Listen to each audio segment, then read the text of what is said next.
Good day all. Today we're excited to introduce the next upgrade to our 2024 GR Supra, the Precision Raceworks port injection spacer with IDX1700cc Injector Dynamics injectors. As we continue to push the car, we are at the limits of the stock fuel system without port injection. Special thank you to Precision Raceworks and Turn 14 for supplying us with these parts. In this video, we'll walk you through the process of installing the Precision Raceworks port injection spacer on our 2024 GR Supra. Hope you all enjoy. Here we will go through the unboxing of the Precision Raceworks port injection spacer.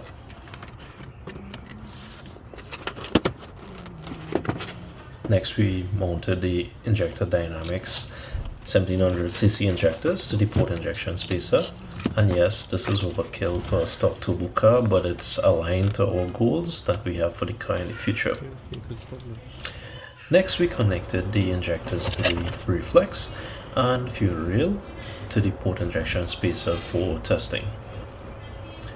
We adjusted the motive reflex pin file to test the injectors to ensure they were firing and in the correct sequence. We have seen many people install without testing this, which we think is a crucial step. Alright, so here we just testing the injectors.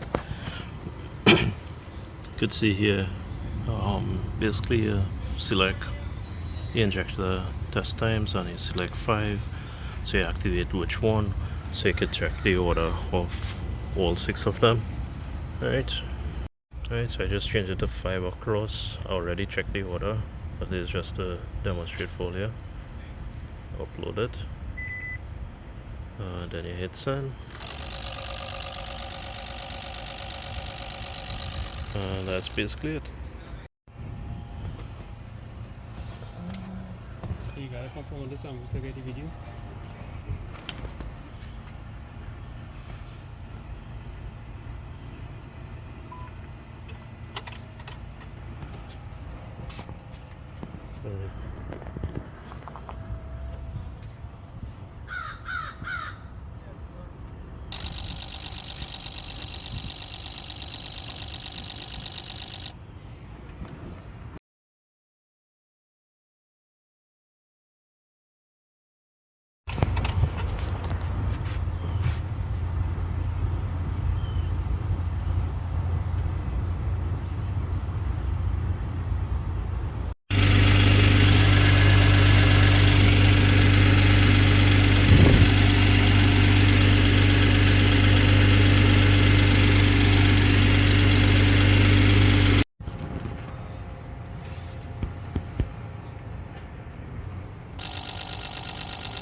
After testing the injectors, we moved on to removal of the intake manifold, which included unclipping the wiring harness from the intake manifold, removal of vacuum lines from the top of the manifold,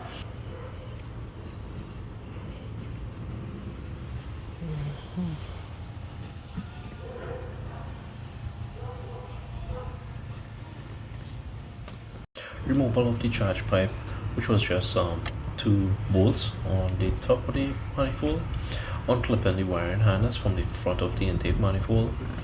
The map sensor on the intake manifold was unjacked and all wires and vacuum lines moved out of the way.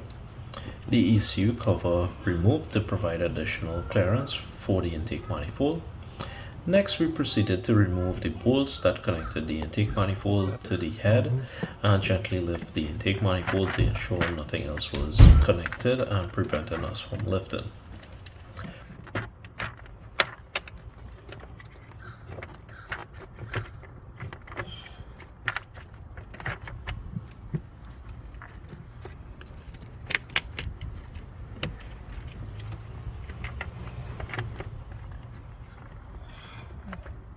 Alright, good stop there. Journey.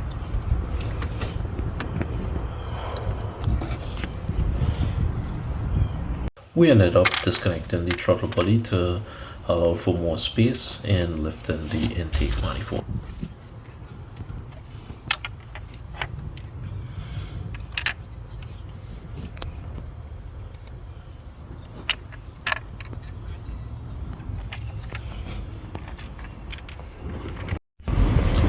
then tested the port injection spacer to ensure it lined up on both the intake manifold and the head. We also determined the best position for the injector wire jacks.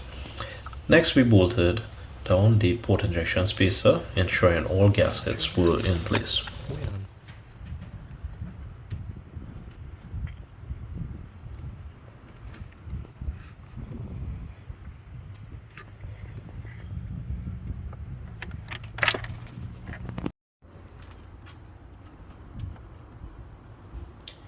The charge pipe was then replaced using an aftermarket engine charge pipe, since the port injection spacer shifts the intake manifold.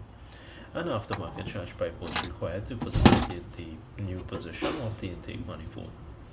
The original engine cover could be used, but all the tabs doesn't clip in as the intake manifold shifted.